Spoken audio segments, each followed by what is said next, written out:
What's up, people? We are back in Roseanne's kitchen. Kelly Carlin, and I hope you know me already, Dave Rubin. And Kelly, you're going to handle this, the heavy lifting here, because I asked you for some topics. What can we talk about? And you said something about seasons. Yeah, there's something about winter. I mean, I don't know. I guess it was about 15 years ago. I was like really, really disgusted by the Christmas season and the whole commercialization of it and everything. And I wanted to bring more meaning to this time of year for me. And I've really created this practice around it, which I really love, which is about retreating, like literal retreating, which is kind of crazy this time of year because you're supposed to be in the mall shopping. Yeah. And you can do a little bit of that, but I really believe because the way the seasons are and nature, we're part of nature. We are animals. Hello. Yeah. That we actually and naturally want to be part of the season. And this season, it's cold out. Maybe not in Southern California where we are, but it's cold out everywhere else. It's chilly-ish here, right? It's chilly-ish. It's drizzling outside right now. That counts as something. But there's something about retreating from that active, outdoor, have to do everything kind of a life and coming back into connection with your inner world and connecting to what's meaningful for you. And really, one of the best ways to do that is to shut the rest of the world out. So no social media for the last 2 weeks of the year. And I know there's a lot of parties to go to and stuff like that, and you're working and all that kind of stuff. But work really slows down this time of year. Maybe people take off.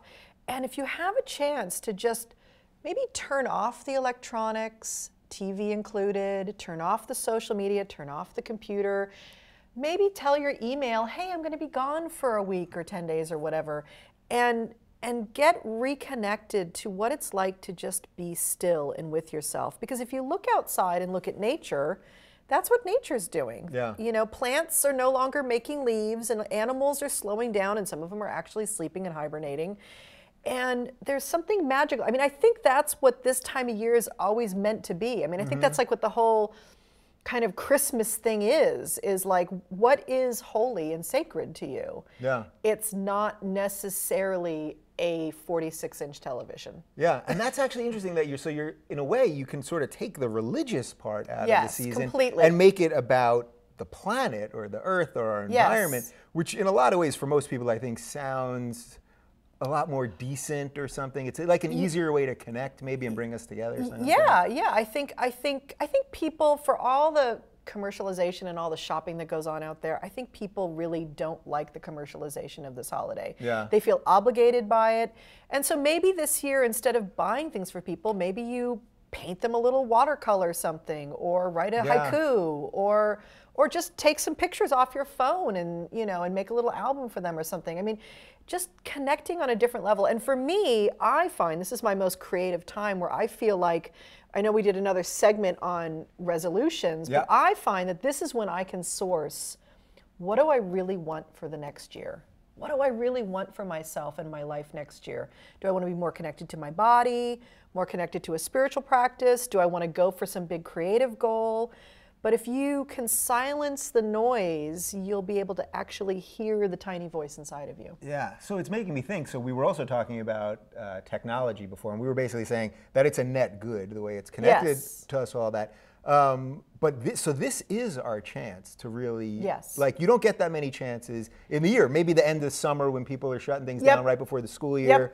But this is really one of those little opportunities, despite the fact that the stores are now open endlessly. And sadly, even I did go to Best Buy on Black Friday. I joked and joked and joked, but I ended up having a friend in town, and he wanted to get me a gift for like a little housewarming thing. So I actually did go, and it was brave. I went to Best Buy and to Target. It was and I didn't even get. Oh, I did get something at Target, but anyway.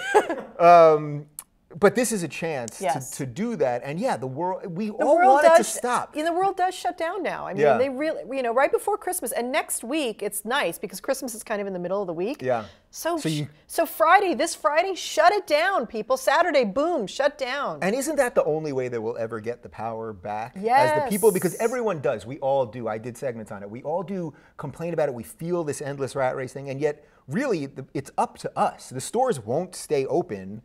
If people don't go. If people don't show up to buy something, it's true. Yeah. All right. Well, are you guys going to shut down? I'm going to. So you're going to do 2 weeks. You're going to do 2 weeks. Yeah. I mean, I have a little bit of promotion I have to do for some things because. You see. But you can. Are you going to schedule those tweets? I'm going to schedule those tweets and those things. I hope. So God, there's I really always trickery, I think, is the point. No, I really want out. I do. Yeah.